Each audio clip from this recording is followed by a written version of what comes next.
Hi, I'm Bill Kristol. Welcome to Conversations. I'm very pleased to be joined today, though it's a worrisome and sad day in many ways, by my friend Anne Applebaum, I think the leading commentator on, analyst of Russia, Ukraine, and here we are on, what is it, Thursday morning, February 24th, with 12 hours after the full-scale Russian invasion of Ukraine. You can Google Anne and read her excellent articles recently in The Atlantic. She's been consistently correct, actually, in analyzing, I think, what Russia might do, what Putin might do. One wonderful article last night, actually, about Ukraine, and excellent book on democracy and authoritarianism recently, previous books on the Gulag and on Russia's war in Ukraine, Stalin's war in Ukraine, I guess, many years ago, but seems of current importance as well. So anyway, it's a great pleasure to be joined by Anne, and as I said, great to have you today, but not a happy day. Thanks, Bill.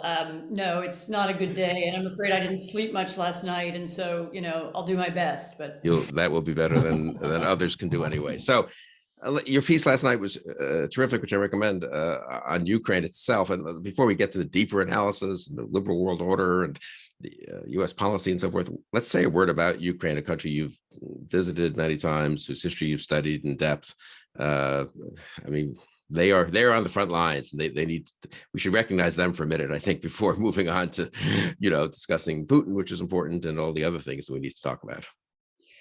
so yes, I actually wrote that piece in response to Putin's very, very strange speech on Monday, in which he essentially said Ukraine doesn't exist, it's not a real country, and in fact he came up with a theory about Ukraine that I'd never heard about before, which is that it was invented by Lenin. Right. Which, I mean, it's you don't want to even know what he was talking about, but it was very convoluted and weird. And I thought, I of course have, as you say, I wrote a book about Ukraine. I've spent a lot of time there. I know a lot of Ukrainians, and I of course assume things about them. Then I realized, of course, people don't know, and so I wrote something that said, who are they? Where do they come from? How was their identity composed? I mean, in some ways, their story is no different from any other European country. I mean, they emerge out of a medieval empire. There was a medieval empire called Kievan Rus, which was based in Kiev, and which was the ancestor of Russia, Ukraine, and Belarus.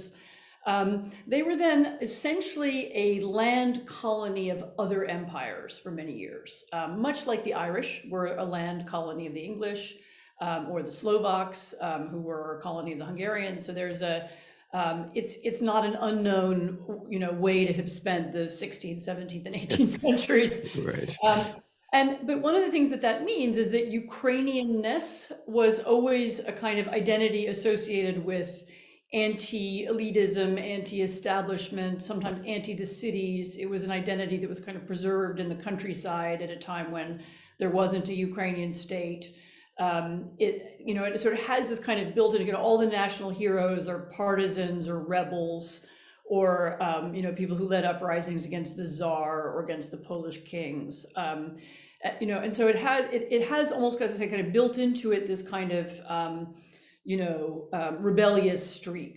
And also, of course, it has built into it a historical memory of kind of grassroots and civic organization. This, again, actually, it has in common with other countries. A lot of other European countries, before they had states, they had national movements. And of course, this is true of the Italians, it's true of the Germans.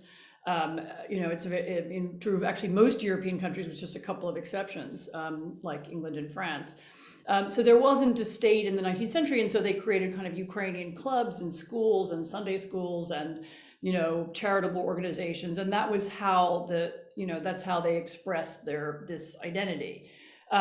They were very, so unlike other nationalities, they were very brutally repressed by the Russian czars, by the imperial empire, which immediately saw them as a kind of threat. We have a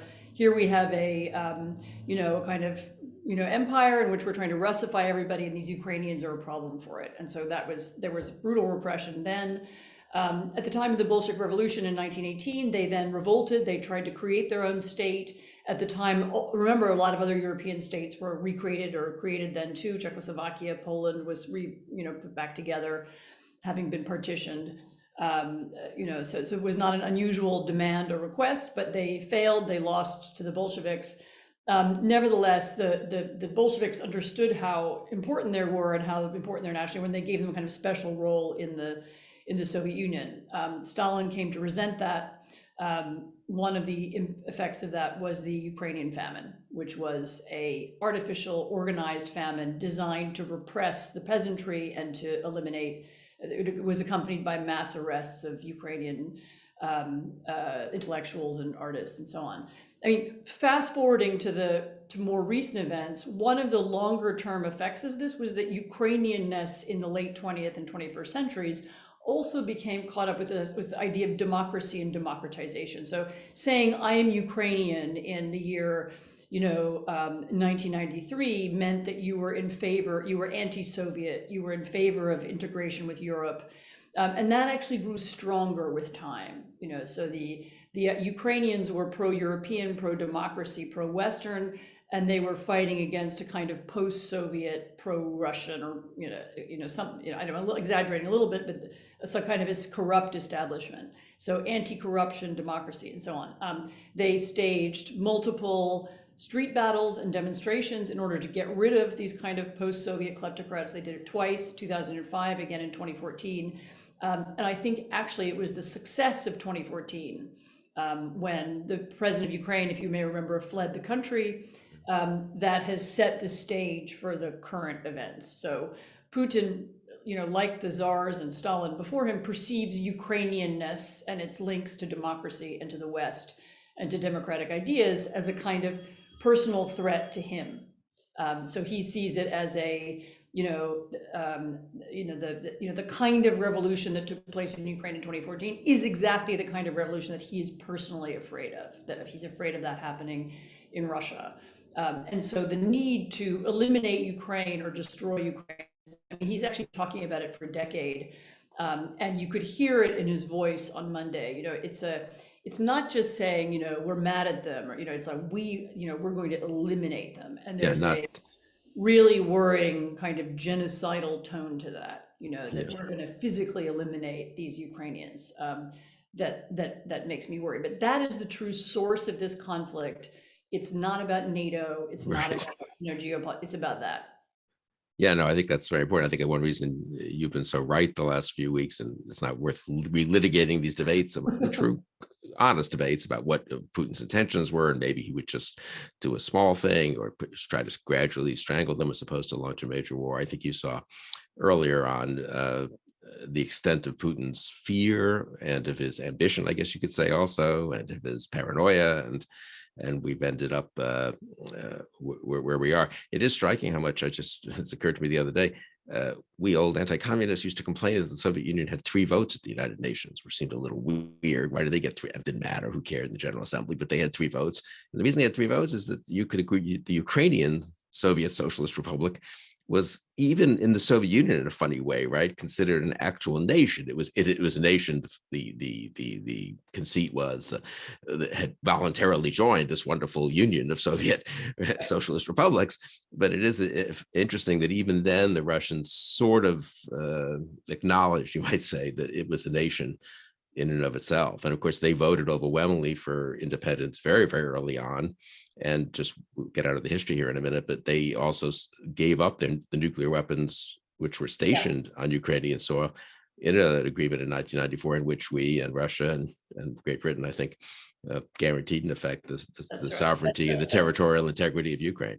Right. That's right. And so, yes, you're right. So the 1991 was the effect again of one of these grassroots organized movements. It was called Ruch, that created, and it means movement, that was created in the late 80s. It led to a referendum on independence in 1991, which was overwhelming, actually, including in Eastern Ukraine, including in the Russian-speaking parts of Ukraine. And, Russian-speaking Ukrainians are Ukrainians. Right. They're not Russians. And yes, one of the in that moment of pleasure at their independence and trust in the people around them, and actually their close historical links with Russia, they did give up their nuclear weapons. They did sign that document. Unfortunately, it's not really a binding treaty or anything with guarantees in it, but there is a piece of paper that says, Ukraine's sovereignty and territorial integrity are guaranteed by America, Britain, and Russia. This is something Putin never talks about. He never brings up.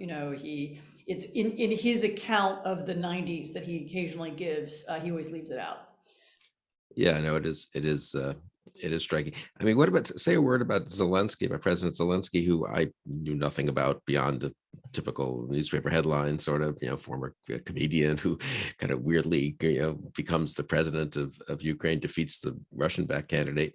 But he's been awfully impressive, has he not, the last week or two? I mean, those speeches really seem pretty extraordinary to me.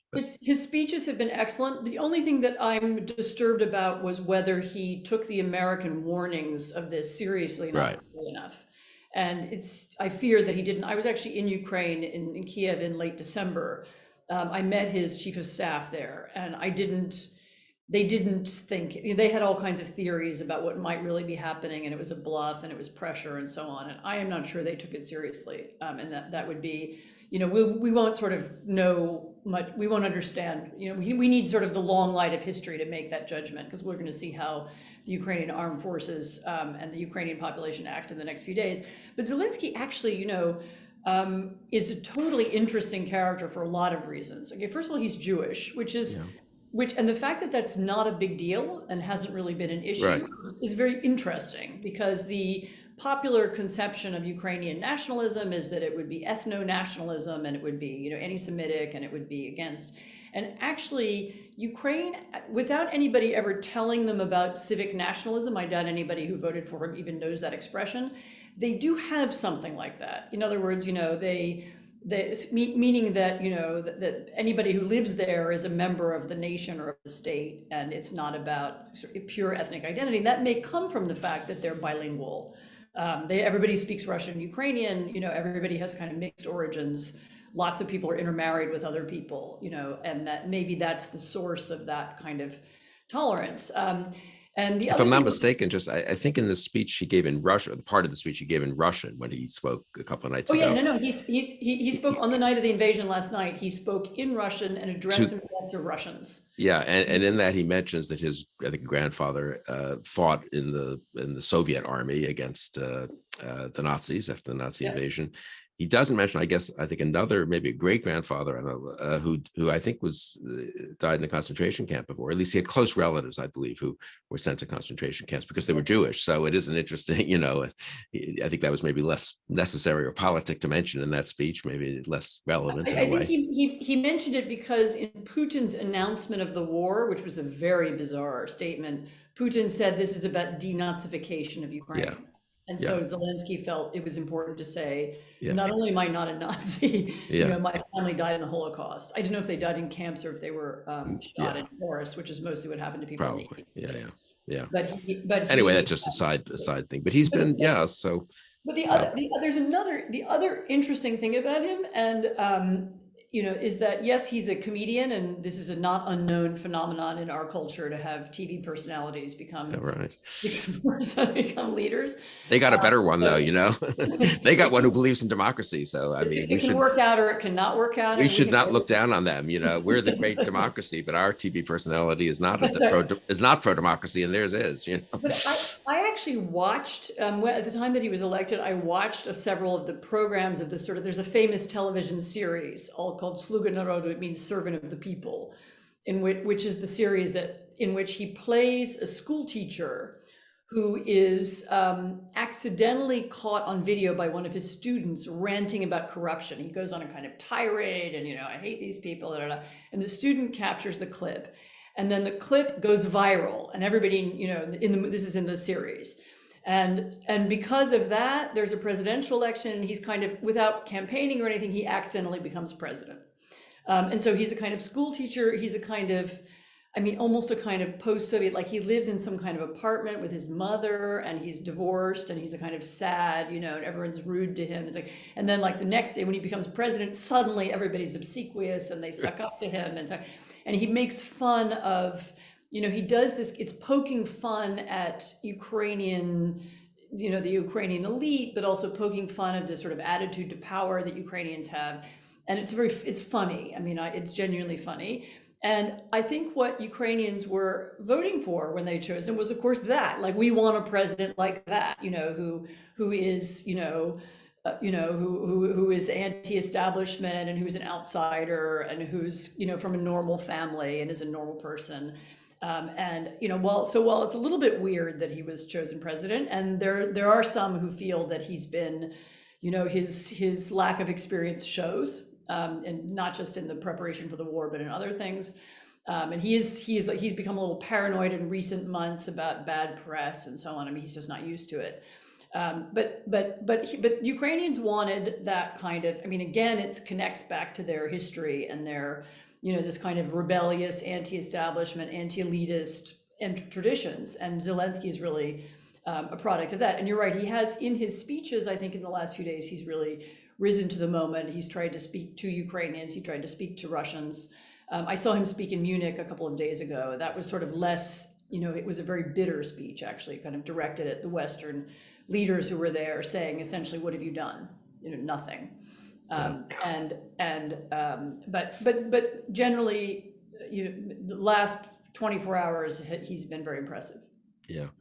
So let's not go into the history. I feel at this moment, sort of Churchill's guidance shortly after Dunkirk, I guess, in June of 1940, that, we can't relitigate all of the fights we've had about understanding this stuff over the last 5, 10, 20 years. And we need to sort of think hard about where we are and the, I think, pretty unprecedented, not totally unprecedented, but new moment we're in. I do think the one thing I've been struck by reading up a little bit on history of wars, including Gulf War, even in 1990, things changed. Wars really change things. They change things internationally. They change things domestically. Things happen and governments make decisions that a month before you would have said, no way. We're in 1990, I was in the White House. We're trying to manage the victory in the Cold War, the unification of Germany, a million things going on. If you had said Saddam Hussein's going to invade Kuwait, a little country we had no treaty relationship with, within 3 months, 4 months, we're going to have 500,000 troops in Saudi Arabia, a country that had never had U.S. troops. We're going to have a war, but they're going to stop short of Baghdad. I mean, the whole thing would have been so but it happened. And in those cases, I think those are mostly the right decisions, but, it happened because one thing leads to another and the world changes more than one thinks, I guess so stipulating that it's therefore hard to predict where we'll be. I mean, where are we more broadly in terms of Russia and Putin, in terms of Central and Eastern Europe? And then let's go to the broader, question of the whole kind of European and international world order, the US role in it and so forth. But maybe first focus, I mean, how big. It's a very big moment, isn't it? It's a very big moment because it's shown the extent of Putin's ambition. If he's ambitious enough to want to take all of Ukraine, which it seems that he is. I mean, there's bombardments all over the country. There are troops going in the north and the south. If he's according to U.S. intelligence, he has a plan to capture Kiev and execute the leadership of the country. Of course, we don't know whether that's going to all happen, but the extent of his ambition means that you have to consider that the ambition would go even farther. Right. And the idea that there might be a spillover of this war into Poland, you can imagine. I don't know if there's a Ukrainian resistance and being armed from Poland. You could imagine that creating a conflict between Poland and Russia. Also, I have to say this sounds a little bit weird, but it's worth remembering. I was at actually another Munich security conference several years ago. I now know it's sort of 7 or 8 years ago, when Lavrov, the Russian foreign minister, stood up, and he always makes these awful speeches, and he stood up and made a speech, and one of the things he said was, well, you realize that German reunification was illegal. And of course, being Munich, everybody laughed. And I heard that and I thought, I don't think that was a joke. And I think they believe they can pick apart everything, and that they want to pick apart the entire post-Cold War order, going right back to the unification of Germany. Remember, Putin himself remembers personally when there was an enormous Soviet headquarters in East Berlin. I've been to it. It's a huge thing. He was a member. He was there, right? And he was there. He was a part of the Soviet occupation force in East Berlin, and he may want it back. And I can't tell you right now exactly what form that would take or how they're doing it, but certainly, Germany has been a special focus for him for a decade. He has used contacts and money and influence, and he's essentially I don't think the AfD, which is the German far right political party, I don't think it would exist without Russian influence and Russian disinformation and Russian financial support. And so he's had designs on Germany and has been trying to shape German politics in different ways for a long time. I mean, the fact that a former German chancellor, this is Gerhard Schroeder, essentially works for him. He works for Gazprom, which is it's the semi-state, semi-private Russian gas company that essentially funds a lot of Russia's foreign policy projects, means that they're very ambitious when they think about Germany. So I think the first thing that it means is that there is imminent and immediate danger to NATO and to NATO actual members of NATO, which of course Ukraine is not. I would include the Baltic states, but I would also include Poland, I would include Romania, and maybe someday Germany. Yeah, and the takeover of Belarus has really moved the border literally to of a puppet state. What will probably be a puppet state to the Baltics.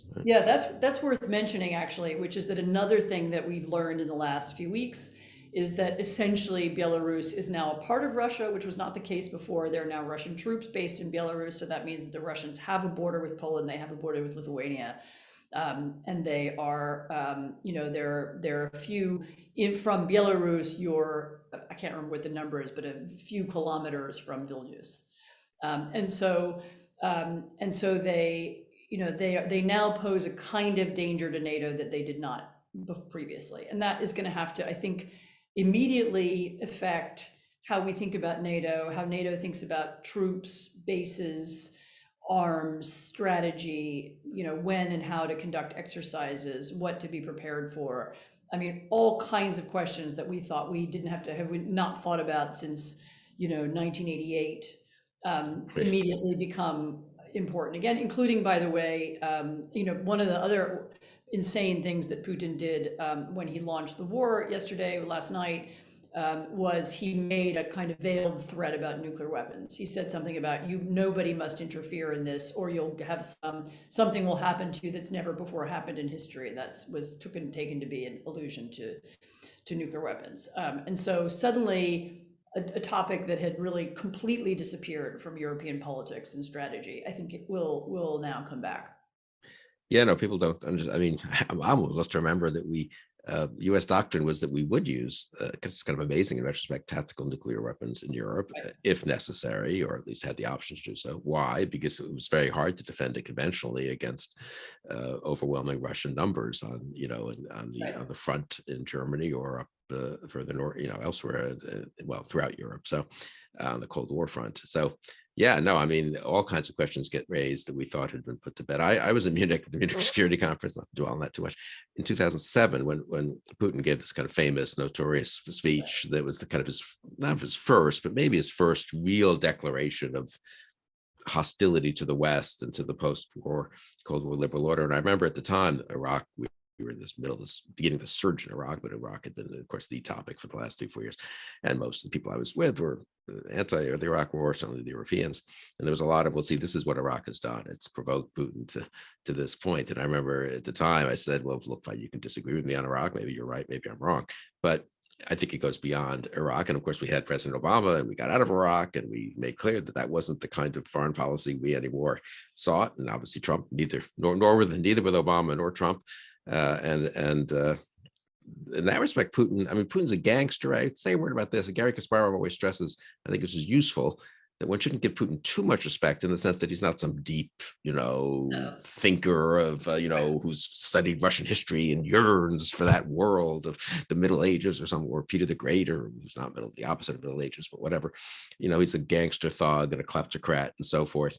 But I agree that if he were, this is where most of the analysts then said, I think contrary to you and to me, I followed your lead on this, that, that's why he'll be cautious. He's a gangster mafia kleptocrat. It's just the way they cut a deal that you don't want to get it over your head. So, you control the heroin trade in New Jersey, but you don't try to take over New York as well, because it's too hard, right? That he will be cautious in what he does, but he's somehow a both combination of a mafia kleptocrat, but also the ambition is pretty grand. And I guess he sees the upside of making Russia great again with Belarus and Ukraine. Maybe they'll join Russia in 2 or 3 years if he conquers them, right? They'll have, quote, referendum, and suddenly he's the guy who put it back together after all these decades. Yeah, no, I mean, so as I said, part of his motivation is this fear of democracy, and which he identifies with Ukraine. And this, in particular, he's very paranoid about street demonstrations that lead to a collapse of power, Right. because that's what he saw happen in Germany in 1989. He was in Dresden at the time the Berlin Wall fell. And that's what happened in Ukraine in 2014. And so, and that's what and he thought that might happen in Russia in 2011. Yeah. There were mass demonstrations across Russia then. Um, and at the time, he became very emotional, and he made a very emotional and angry speech about how Hillary Clinton had organized these demonstrations in Moscow. And, God bless Hillary Clinton, but she is not capable of organizing demonstrations in Moscow. And nor is the U.S. government, Or as unfortunately. the Right. US government, whatever our ambitions are, we could have never done that. But the fact that he thought that, or that he said it, I don't know whether he really believed it, but he does identify this kind of, this demands for justice, and the demand for freedom, and the demand for the right to vote. He identifies that with Western powers and Western influence. And in that sense, he's of course sort of right. I mean, that is what people want. People do want Europe, and in 2014 in Kiev, they waved the European flag. And they do want, they would describe themselves as wanting to be a normal European country. And by normal, they mean democratic and, with integrated borders and so on. And so so his resentment is partly that. And then the second piece of his resentment is this revanchist anger at the breakup of the Soviet Union, which was the great trauma of his life. And he has said in interviews and so on. And, he's described, and others have documented what happened. He was in the KGB headquarters in Dresden, and, there were mobs outside, and they had to burn all their documents, and they made a phone call to Moscow asking for reinforcements, and no reinforcements came. And this is the moment when he knew that the empire was over, and he resents that profoundly, and he resents the loss of power and territory profoundly. And so he's still talking about it in a way that, by the way, I don't think younger Russians do at all anymore. I've seen, most Russians under 40 think Ukraine is a foreign country, and they don't think it's part of Russia. But his generation, especially his generation of Soviet, apparatchiks and KGB, might still have that longing to recreate the empire. And so, these things put together, I mean, this revanchism plus, plus his hatred of the democracy that Ukraine resents. I think that those are the things that help explain why he became so obsessed with this idea. I mean, that last point does suggest we shouldn't give up at all, though, on the Russian people and on, hoping for a post-Putin, or working for a post-Putin Russia, because if it is him and some slice of Soviet era, nostalgists plus just kleptocrats who are benefiting from the current situation.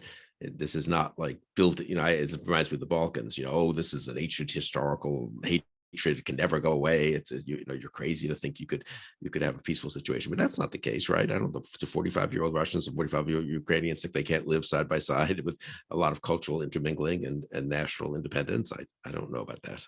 So, again, there isn't really any polling now in Russia, because, if you call up a taxi driver in Krasnoyarsk and you say, hello, I'm from the polling agency, do you like the president? What's people going to say? I mean, they'll say, yes, this is a dictatorship. So nobody's going to tell somebody that, there are other kinds of indications that there's a lot of dissatisfaction, a lot of it just economic. Probably there's support for him too. And Soviet apparatchiks, and is a large number of people, and people with nostalgia, maybe enough if they are in control. But yes, so I don't believe that any country is ever condemned to be the way it always was. And there are plenty of examples of countries that have changed themselves. I mean, actually, Ukraine is one of them, or have tried to transform themselves and have succeeded in becoming different. And I still believe that Russia could be a much different place. There is a liberal tradition in Russian history. There is a fine tradition of Russian Democrats and democracy activists.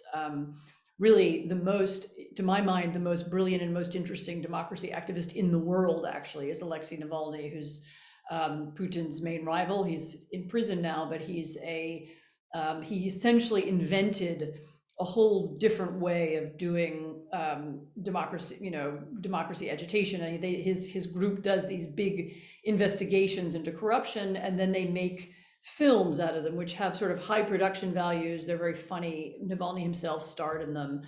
And they're very pointed, and they find information about, I mean, for example, they did one about Putin's this vast palace that he bought on the Black Sea and built on the Black Sea.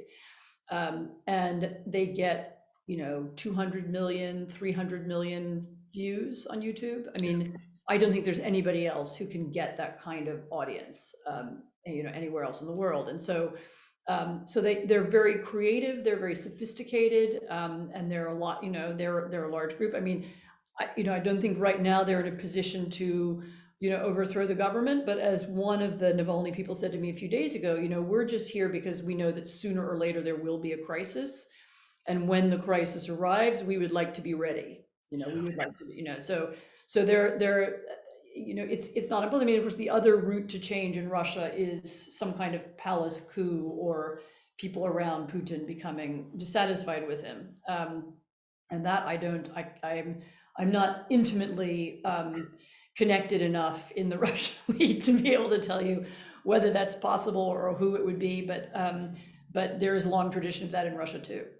Yeah, and foreign wars are often occasions where, if they don't go well, for Right. it leads to that kind of coup, which then can lead to a kind of more of a real move towards democracy. I was at a dinner with one of Navalny's top aides here in Washington a couple of days ago. Maybe it's the same person you talked to, and yeah, it's interesting talking to them. But they are very, and the maturity, I mean, the patience, the notion that, look, we're not going to snap our fingers, or and things will suddenly change there. And they're in exile, of course. Well, Navalny's in prison, and he's in exile, and others are. But it is impressive. So let's talk about the West for a few minutes, and then let you go. You're swamped. But I mean, what should we do? Not so much in the granular, probably day to day. Hopefully, the Biden administration has, well, say a word if you want about what they should do in the even shortish term, but more sort of, how do we now think about the situation here, and how far are we from getting to where we need to be in terms of thinking about and dealing with this new moment? So your previous question actually was going in the direction that I think we should go, which is that we need really, aside from needing a new strategy for NATO, which I've said already, we also need a new strategy for Russia, a new way of thinking about Russia, one that is not reactive, that Putin does something and we react and we do sanctions. We need to think about what we want to have happen in Russia, and we need to then, I'm not giving you policy prescriptions right now, but what do we want to have happen, and then work backwards and think about how do we want to get there. We need new forms of public diplomacy. We need ways of talking to Russians. We don't have that anymore. There's still kind of Radio Free Europe, Radio Liberty exists, but it's very, very small. It's very good, by the way. It's very well run, but it's very small. It doesn't have the kind of reach that it could have. How do we reach people? Do we need to create a Russian language television station? How do we, not necessarily just through money, but how do we bump up support for Navalny and the other organizations that are working for change in Russia? And I don't mean necessarily revolutionary change, but just, mentality change. How do we start thinking about that and doing that? I mean, these are, as you know very well, these are things we could do in the past, and we thought about them during the Cold War, and there's no reason why we can't begin to think of them again. In addition to that, I mean, the process of rooting corrupt Russian money out of all of our economies, and I mean America, Britain, France, Germany, Italy, Spain, Portugal, everybody, Austria, a big one, is going to be a long project. Out of the banking system, eliminating the money laundering that enables Russians to steal money from their own country and then park it in the Côte d'Azur, or in Knightsbridge. That has to end, and we need to be very firm about ending it. I mean, I do feel that in Washington there's a mood to do that. I don't know about everywhere in Europe. You can hear it. Senators talk about it. There are bills kicking around. Biden has spoken about it in the context of even of the democracy summit that he had a few months ago.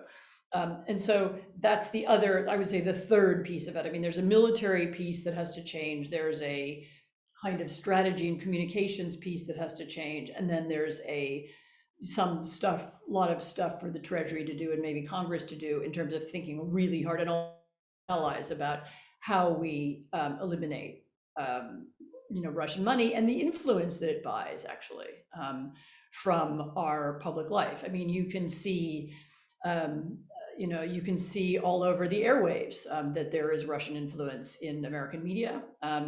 You can see it in the parts of the business community.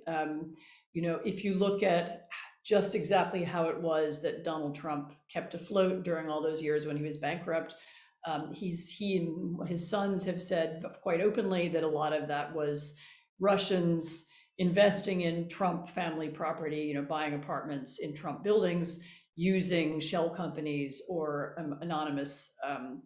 anonymously owned companies in order to do that. So they knew a lot of their money was coming from Russia all the time. I mean, that Trump wasn't particularly unique in that. But the fact that somebody like Trump could be made in part by Russian money, and I'm not talking about 2016, I'm talking about a decade earlier, means that others were, and the Russians often did that very strategically. I mean, they sort of invested in particular people in every country, whether it was Schroeder in Germany or he's got a partner who's a former Stasi agent who Putin seems to have known in 1989. So there are people who've been invested in, and that has to also stop. We need to understand how that works better and become more serious about eliminating it. And I would say those are the three big things that need to be done, kind of medium and long term. Yeah, the extricating of Russian influence from the Western economies, ours, but really much more even, of course, in Europe, where it's really so pervasive, and which has helped the economies in the short term, if you London real estate and so forth. But I mean, that's something people haven't really come to grips with. I think you're right. People are not talking about it in a serious way. Hey, why do they have, can't we seize their yachts, that are here in the Caribbean or something? But I mean, that's a huge effort by itself. And then the weakening of the Russian economy through SWIFT and major sanctions, as opposed to sort of the rather minor ones we've done so far. And the kind of soft power and hard power buildup we'll need to do. I would say that people, well, I mean, the shock maybe will cause people to suddenly realize that, if we have to increase the defense budget by 1 or 2% of GDP, and, it's way below Cold War still, that maybe is necessary in this new world we live in. It's not like China, says to the US, hey, okay, you're preoccupied with Russia now, we're just going to take a break for 5 years either, right? So we have two fronts at least where there are serious dictators thinking about doing things, or in Putin's case, having done something. Yeah, and to some extent, I mean, I don't want to overdo the Russian-Chinese relationship. I mean, these are actually not countries that like each other.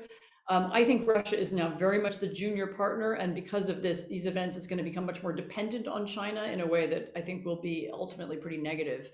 But they do, and there are also big differences between them in the way they behave. And, I don't think China is at all excited about, some kind of economic collapse thanks to this happening, or, Right. Europeans not having money to buy stuff from China. Nobody's going to like that.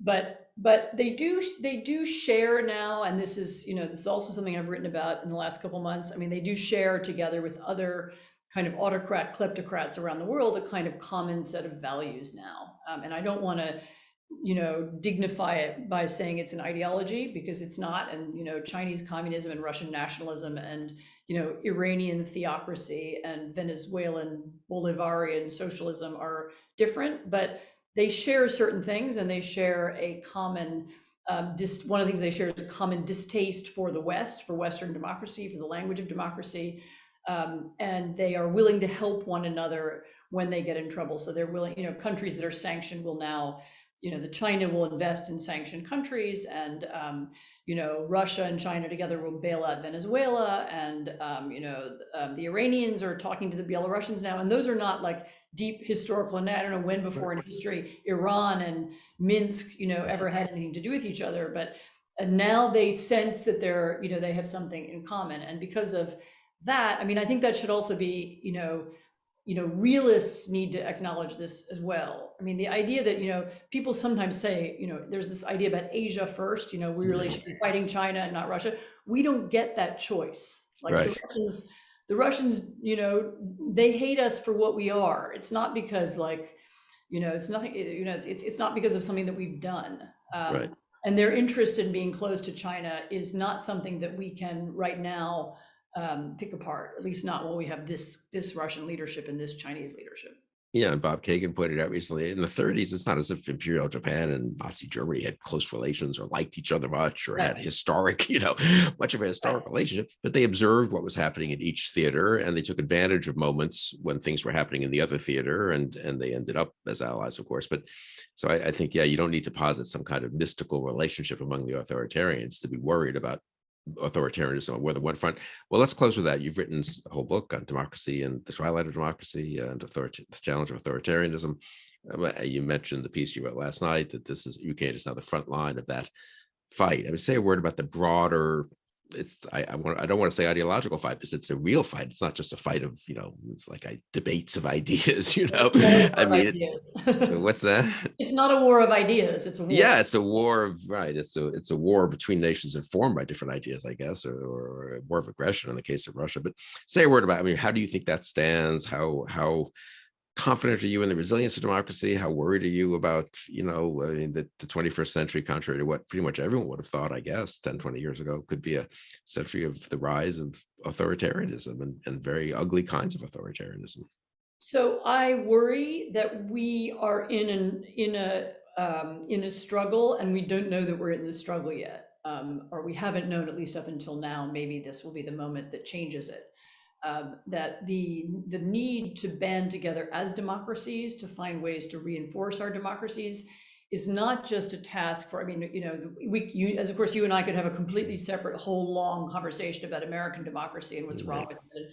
And I'm sure that's what you talk to all your other guests about. So Mhm. you don't have to do it again. But that is, but understanding that that's part of a wider and broader set of issues, that democracy and democracies are under challenge all over the world. Now as we see in Europe, but also in Asia, also elsewhere, and that they are under challenge, and that one of the and that working together as allies is one of the. I mean, sort of, I have a sort of unprovable private theory that one of the ways in which we can help heal American democracy is by understanding and deepening our alliances, by having joint projects as democracies, to fight to fight the autocracy that we have, the attraction of it both outside and inside the country. I mean, we clearly have Americans who are, fond of autocracy too. Yeah. And seeing that, identifying it, and understanding that that's the struggle for the next decade is important. And I hope that we're going to have the wisdom as a nation to see that. Yeah, I very much hope so. I very much agree with that last point. I think there's a certain kind of view that, the fight abroad hurts democracy at home, but it's not historically the case. Not at all. Typically, Opposite. we've advanced democracy more at home, typically, when we've also been cognizant of and engaged in trying to defend it and advance it abroad. And I don't think that's an accident, actually, that people have, but it cuts a little bit against the notion that all this stuff abroad detracts from democracy. But now it's actually quite clear, isn't it? The anti-democratic forces in the US are friendly to the anti-democratic forces in the world. I mean, it's not, I mean, Trump and Putin are Trump admires Putin and they're so to speak allies, which means we should certainly be allies with the democracies. I won't go on. I'll let you go. Anne Applebaum, thank you so much for all the writing over the books over the years, the articles recently and forthcoming, and most of all right now for taking this time to be with me on Conversations. Thanks, Bill. It's always a pleasure to talk to you. And Thank you. and keep up the good work, and everyone should follow. And You too. thank you all for joining us on Conversations.